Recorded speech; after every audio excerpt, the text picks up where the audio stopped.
Vegas. And we see if the men's basketball team won their final regular season game before the start of the Mountain West Tourney. Plus, we see how our Lady Dogs did on the softball diamond this weekend.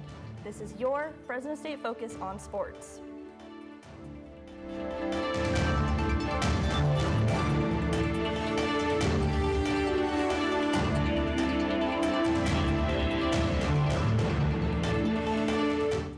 What's up, Bulldogs? Welcome to the best student sportscast in the Valley. I'm Olivia Pavel. And I'm Finley Pendergast. This is your Fresno State Focus on Sports. And we begin with the Lady Diamond Dogs, who are back home this week.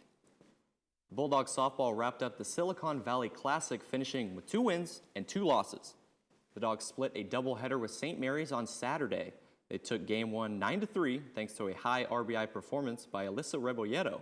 In Game 2, they fell short with a final score of 9-4. On Sunday, the Dogs dropped a close 2-1 matchup against Santa Clara, but they bounced right back in Game 2 with an 11-8 win. Olivia Hill had an RBI triple, and Jamie Hicks added a 2-run homer to seal the deal. The Dogs will be hosting Utah State at Margie Wright Diamond this Friday at 6 p.m. The women's basketball team is heading back to Fresno after their run in the Mountain West Tournament ended last night. The Dogs started off hot in their first game against the Nevada Wolfpack. They took the lead early and never lost it.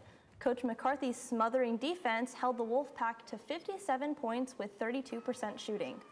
But this was the last time the Dogs would have a lead, losing their next game in the quarterfinals. I think we should be proud of ourselves for this season, even though it didn't end how maybe we wanted to. But at the end of the day, I don't look back on anything. I have no regrets. I'm proud of us, and I'm glad I did this. So. The hosting team, UNLV, controlled the game from the start, jumping to an 8-0 lead. The shots were not falling for the Bulldogs. They were down double digits for most of the game. Despite the effort by Amelia Long, who had a game-high 19 points, the Dogs lost 79-65, ending their last game as a member of the Mountain West. Fresno State men's basketball is turning its focus to Wednesday's Mountain West tournament after a loss to Grand Canyon University over the weekend. Fresno State center Wilson Jack led with 15 points and 8 rebounds. The rest of the team also contributed to the effort, helping Jack in the fight. In the end, Grand Canyon trumped Fresno State 85-60 in Arizona on Saturday. Now, the Bulldogs are the number 10 seed in the Mountain West tournament. They're going to be taking on the number 7 Colorado State Rams. The team split that 2-game season series. Olivia, do the Dogs have a shot in this round 1? I mean, listen, they won the first game against them, and they lost by the skin of their teeth on that second game. They had the upper hand up until that 4-minute point during that last half. I think it's possible. I think they can do it. I think they're just going to have to be really careful with not getting too confident in what they're shooting, and they're going to have to really be careful to not let any leads that they might have let up. Yeah, it's going to be tough. Just like last year, injuries have really hurt this team. They're without the 2 DJs. And Zayon Collins, we'll see if he's going to be available. He's missed the past couple of weeks with an injury. They're saying he may be ready for the tournament, trying to take some stress off of Jake Heidbreeder's plate, who has had his shooting struggles. Who's going to be the key player to watch for this team? I mean, if Zayon is back, I take him every time. But if not, I mean, like you said, we have Jack. He is pretty strong, and as long as they can hold on to their leads and not let it fall short, I think they have a good chance. They will be playing San Diego State in the next round, so a tough matchup ahead. We'll see how it goes. Moving from basketball, we're going over to Fresno State women's tennis. They picked up a strong win at home Sunday afternoon, shutting out Weber State 4-0 at the Spalding G. Wothan Tennis Center. The Bulldogs started fast, claiming the doubles point with wins on courts 1 and 3. In singles play, Angela Lopachik, Eliza Dunbar, and Luna Cormier each earned straight set victories, with Cormier clinching the match for Fresno State. The Bulldogs improved to 7-4 on the season and will be back in action Tuesday when they face Princeton in San Luis Obispo. Fresno State rugby is looking to bounce back after falling to San Jose State at home over the weekend. The Dogs came up short against the Spartans 57-31. Despite a strong offensive push, the Spartans controlled much of the match and pulled away in the second half. The Spartans' offense remained consistent throughout that second half. Fresno State fought to stay within reach, but the Spartans' scoring runs proved too much to overcome by the final whistle. Hard-fought match today from Fresno State. We took on the number 6 ranked San Jose State. They gave us a good match. We're currently ranked number 15 in the nation. Unfortunately, we came up short, and that marks the end of our season. Fresno State Rugby has a chance to bounce back as they host teams from around the state in an upcoming Rugby Sevens tournament. A win there could send the Dogs to Iowa for the national championship. This season is turning out to be one for the record books for Fresno State's equestrian team. The Bulldogs earned their 6th home win of the season, tying the program's win record over the weekend. The team celebrated Senior Day with a thrilling 11-8 win over Baylor over at the Student Horse Center.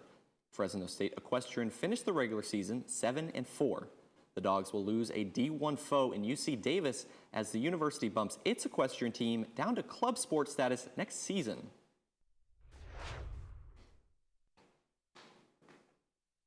From playoff positioning to buzzer beaters, teams battle it out on the hardwood. We've got NBA highlights.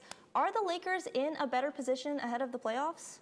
Plus, pickleball's popularity just keeps growing. And Fresno State's pickleball club president is back after a performance on the national stage. His exclusive interview after the break. I got the bulldog spirit up in my head. Up in my head. Up in my head. I got that bulldog spirit up in my head. Up in my head to stay. I got that bulldog spirit deep in my heart. Deep in my heart.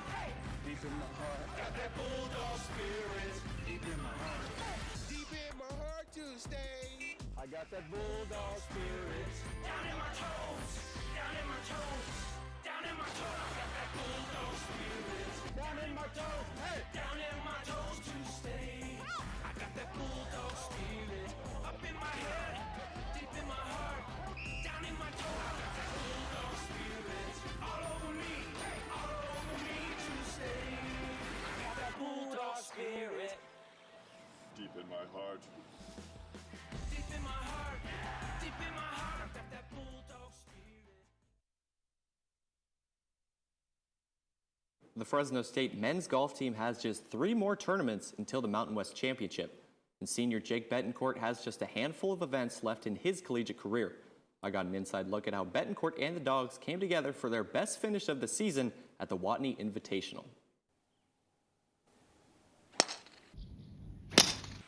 It's tough because, I mean, for me, I had some injuries in my years, so it's gone by slow but fast at the same time. My mental game, when stuff didn't go so well, I just kind of was able to steady the ship and just kind of manage my mistakes and just stay in the fight, basically, yeah. Me and Jake Betancourt shooting under par today in his last event as a senior. To me, that was a huge highlight. He led the team today. It's actually awesome because we all just live together, do everything together, so it's like we're coming out here and it's just another day for us. Bond's waving at me back there. Bond's the best. He's my roommate, and Jane's my roommate too. So I mean, they're both the best. Yeah, we hang out all the time together, and yeah, they're awesome dudes, and I wouldn't rather do it with anyone else. He's a team captain. He's one of the leaders on this team, so for him to kind of finish strong and play really well, that's going to improve his leadership even more. Yeah, they're sure it's an individual sport, but we all do stuff together that we all become really close friends, and we'll be close friends for life. It's, I mean, just gives the testament to the culture Coach Spencer's created. Fresno's the best, and we're the coolest team to be around. Betancourt and the Dogs are looking to build off that 4th place finish. The Bulldogs are now at the R.E. Lampkin Invitational in San Diego. The team is in 11th place through round 1.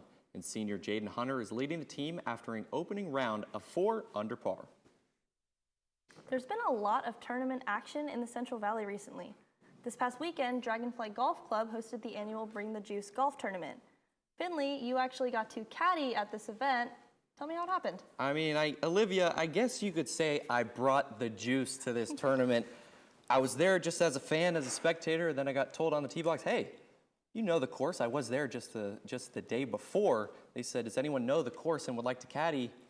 Sure. So here I am putting on the bib, and I was caddying for guys like Kaimi Fairbairn, the Houston Texans kicker, Adrian Martinez, he's a Central Valley kid. He's the third stringer for the 49ers at QB. So crazy, crazy world we live in, and somehow I was there. If I'm seeing that patch correctly, you were on Group 15. Group 15. Group 15, but number 1 in your heart, but second place on the leaderboard. We had a chance to tie on the final hole. Didn't get the right read. That's my fault, but second place is pretty good.